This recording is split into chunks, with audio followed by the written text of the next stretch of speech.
India voice, आपकी सोच, आपकी आवाज। नमस्कार, खबर हरियाणा में आप सभी का स्वागत है। मैं हूं आपके साथ प्रज्ञा विश्वा। बुलेटिन की शुरुआत करेंगे, लेकिन उससे पहले सीधे आपको ले चलते हैं पंचकुला, जहां सीएम नायब सिंह सैनी लाइव आ रहे हैं। क्या कुछ कह रहे हैं, चलिए आपको सुनाते हैं। प्रदेश के सभी जिलों से हमारे जुड़े हुए मंत्रीगण, सभी हमारे विधायकगण और सभी हमारे हरियाणा प्रदेश के जनवासी, आप सबको मैं दोनों हाथ जोड़ करके प्रणाम करता हूं। आप सबको राम राम करता हूं। आज आप सब लोग इतनी भारी संख्या में अलग अलग स्थानों पर आप जुड़े हैं।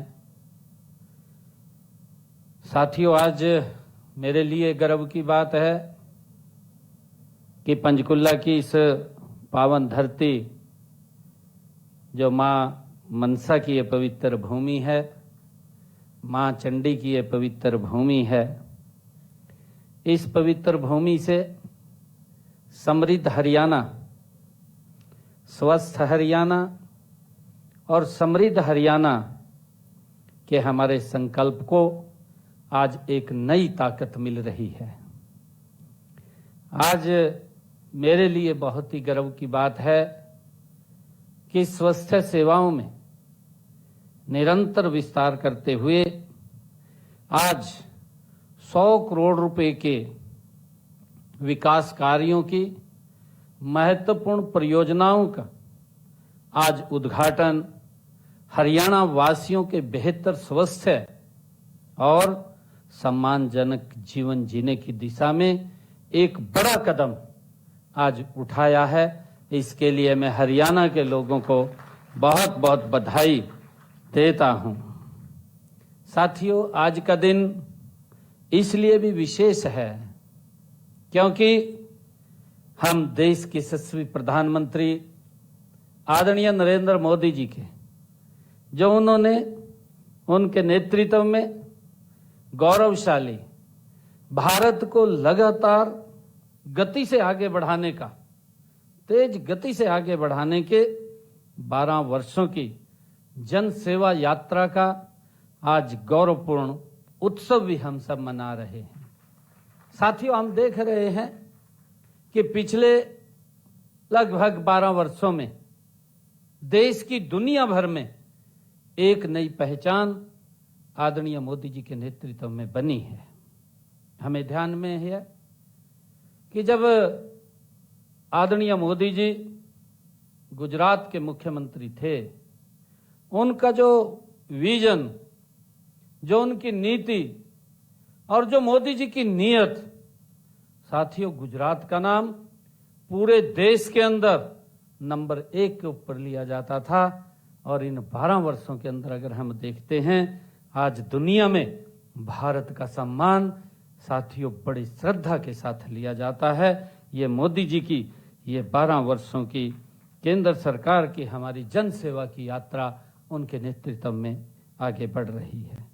साथियों, इन 12 वर्षों में हमने देखा भी है कि भारत ने स्वास्थ्य के क्षेत्र में जो ऐतिहासिक परिवर्तन देखा है, वह साथियों अभूतपूर्व है। कहा भी जाता है कि पहला सुख निरोगी काया, यह हमारा एक विचार है। साथियों, यह यदि व्यक्ति स्वस्थ होता है तो परिवार खुशहाल होता है। और अभी पिछले दिनों देश के यशस्वी प्रधानमंत्री आदरणीय नरेंद्र मोदी जी ने सशक्त परिवार, स्वस्थ नारी सशक्त परिवार, उसका भी शुभारंभ किया था। और इससे साथियों समाज मजबूत होता है। जब समाज मजबूत होता है तो राष्ट्र गति से साथियों आगे बढ़ता है। आदरणीय प्रधानमंत्री जी का जो संकल्प है विकसित भारत, उसमें इस विभाग की बड़ी महत्वपूर्ण जिम्मेवारी है विकसित भारत के अंदर उसको ले जाने में। साथियों, हम सब देखते हैं कि एक समय था जब गरीब परिवार इलाज के लिए बड़े बड़े शहरों के चक्कर लगाते थे। बीमारी साथियों केवल शारीरिक पीड़ा नहीं देती, बीमारी जब आती है वो शारीरिक पीड़ा नहीं देती है, वो व्यक्ति को आर्थिक रूप से भी कमजोर कर देती है। साथियों, सही हम सब जानते हैं कि बल्कि परिवार की आर्थिक स्थिति जैसे ये बीमारी तोड़ती है, लेकिन आज नरेंद्र मोदी जी के नेतृत्व में जिस प्रकार की योजना आई है, ये विचार नहीं किया गया, पहली बार मोदी जी के नेतृत्व में ही विचार किया गया आयुष्मान भारत, और हरियाणा में उसके साथ चिरायु को जोड़ा गया है। साथियों, आयुष्मान भारत योजना चाहे जन औषधि केंद्र, डिजिटल हेल्थ मिशन, मेडिकल कॉलेजों का विस्तार हम सब देख रहे हैं, और आधुनिक जांच सुविधाएं, साथियों स्वास्थ्य सेवाओं को गरीब के घर द्वार तक पहुंचाना, ये हमारी सरकार का प्रथम ध्येय है। साथियों, मैं कहना चाहूंगा कि देश के यशस्वी प्रधानमंत्री आदरणीय नरेंद्र मोदी जी हमेशा कहते रहे हैं, उन्होंने कहा है कि स्वस्थ भारत विकसित भारत की मजबूत नींव है। आदरणीय प्रधानमंत्री जी ने कहा है, और उनकी इसी सोच को आगे बढ़ाते हुए हमारी सरकार ने। तो पंचकुला से सीएम नायब सिंह सैनी को आप सुन रहे थे। अब रुक कर लेते हैं खबरों की ओर। अंतर्राष्ट्रीय योग दिवस की तैयारियों को लेकर हरियाणा सरकार ने व्यापक स्तर पर तैयारियां तेज कर दी है। आपको बता दें, मुख्यमंत्री नायब सिंह सैनी ने इस संबंध में एक अहम बैठक की, जिसमें उन्होंने अधिकारियों को आवश्यक दिशा निर्देश जारी किए।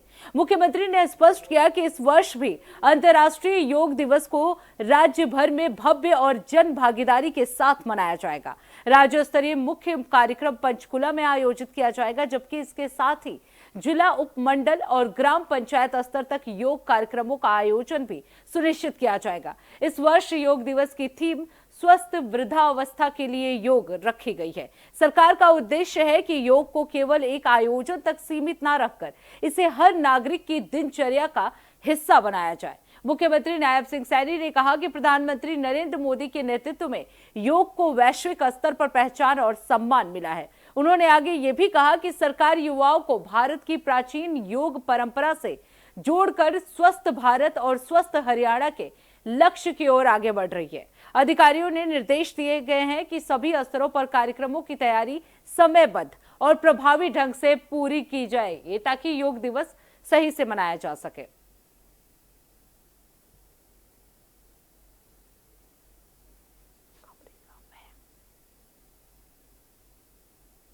अब रुक कर लेते हैं अगली खबर की। हरियाणा के मुख्यमंत्री नायब सिंह सैनी आज सिरसा जिले के सक्ता खेरा गांव पहुंचे, जहां उन्होंने स्वर्गीय चौधरी चरण सिंह राम बिश्नोई जी की स्मृति में शिरकत की है। मुख्यमंत्री ने इस शोक सभा में दिवंगत आत्मा को भावभीनी श्रद्धांजलि अर्पित की और उनके चित्र पर पुष्पांजलि देकर नमन भी किया। इस अवसर पर मुख्यमंत्री ने शोक संतप्त बिश्नोई परिवार और परिजनों से मुलाकात की और अपनी गहरी संवेदना व्यक्त करते हुए उन्हें सांत्वना दी।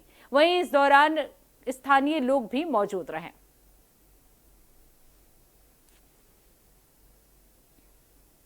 अब रुक कर लेते हैं अगली खबर की। हरियाणा के रोहतक में पुलिस ने बड़ी कार्रवाई करते हुए सांपला फ्लाईओवर के नीचे से 3 अपराधियों को गिरफ्तार कर लिया है।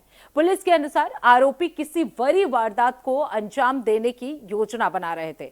गुप्त सूचना के आधार पर पुलिस टीम ने मौके पर छापेमारी की और तीनों को घेर कर पकड़ लिया। तलाशी के दौरान आरोपी के पास से तमंचे, जिंदा कारतूस और अवैध हथियार जो है वो बरामद किए गए हैं। वहीं प्रारंभिक जांच में सामने आया है कि आरोपी क्षेत्र में आपराधिक गतिविधियों को अंजाम देने की फिराक में थे। पुलिस अब ये पता लगाने में जुटी है कि उनके संबंध किसी बड़े गैंग से है या नहीं। ये हमारी एफआईआर 190/26 है। इसमें कुल 3 अपराधी पकड़े गए हैं, जिसमें से एक दीपक उर्फ दीपू है, सन ऑफ अमरपाल। ये राड़ा गांव करनाल से है। इसके पास से 2 पिस्टल, एक ऑटोमेटिक और एक देसी पिस्टल मिली है। एक एक्स्ट्रा मैगजीन भी मिली है, जिसमें कुल 38 राउंड थे। इसके पास से एक फॉर्च्यूनर गाड़ी बरामद हुई है। इस पे पहले 8 मुकदमे रहे, जिसमें लूट के, हत्या के प्रयास के और आर्म्स एक्ट के मुकदमे रहे हैं। इसके अलावा रामपाल उर्फ मोनू सन ऑफ सुखवीर, इसकी अरेस्टिंग हुई है। ये भी राड़ा गांव का ही है। इसके पास से एक ऑटोमेटिक पिस्टल और एक एक्स्ट्रा मैगजीन मिली है। इसके पास से कुल 20 राउंड बरामद हुए हैं। इस पे पहले हत्या के प्रयास के, इवन हत्या के और आर्म्स एक्ट के मुकदमे रहे हैं। तीसरे अपराधी है रामपाल उर्फ काला, सन ऑफ जगदीश। ये डिघाना जींद का रेजिडेंट है। इसके पास से एक सेमी ऑटोमेटिक पिस्टल मिली है, 3 जिंदा राउंड मिले हैं और इस पर भी 2 से 3 मुकदमे हैं और इंफॉर्मेशन अभी गैदर की जा रही है। ये हमारी एएनसी जो टीम है, जिसको इंचार्ज मनोज पीएसआई लीड कर रहे हैं, उनकी एक बहुत बड़ी अचीवमेंट रही है।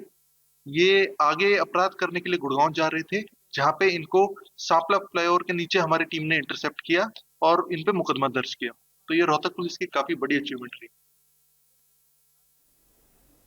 अब रुक कर लेते हैं अगली खबर की। हरियाणा के जिंद और सोनीपत के बीच चलने वाली भारत की पहली हाइड्रोजन ट्रेन को मंजूरी मिल गई है। आपको बता दें, रेलवे मंत्रालय की इस महत्वाकांक्षी परियोजना को हरित और स्वच्छ परिवहन की दिशा में बड़ा कदम माना जा रहा है। ये 10 कोच वाली ट्रेन हाइड्रोजन फ्यूल सेल तकनीक पर आधारित होगी और लगभग 75 किलोमीटर प्रति घंटे की रफ्तार से चलेगी। खास बात यह है कि इस ट्रेन में प्रदूषण नहीं होगा और केवल जल वाष्प का उत्सर्जन होगा। यानी भारतीय रेलवे का उद्देश्य इस तकनीक के जरिए पर्यावरण संरक्षण और ईंधन लागत में कमी लाना है।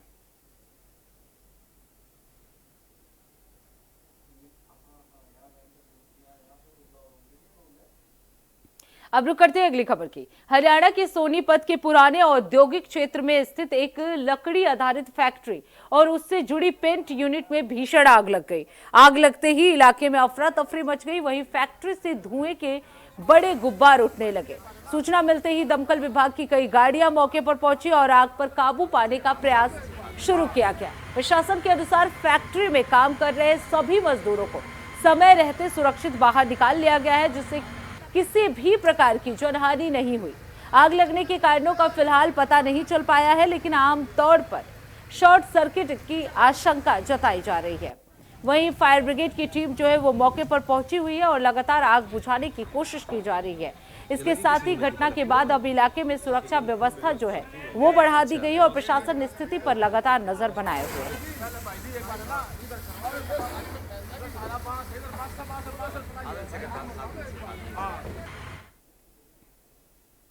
तो फिलहाल रुकते एक छोटे से ब्रेक के लिए। ब्रेक के बाद जल्द लौटेंगे। देखते रहिए इंडिया वॉइस।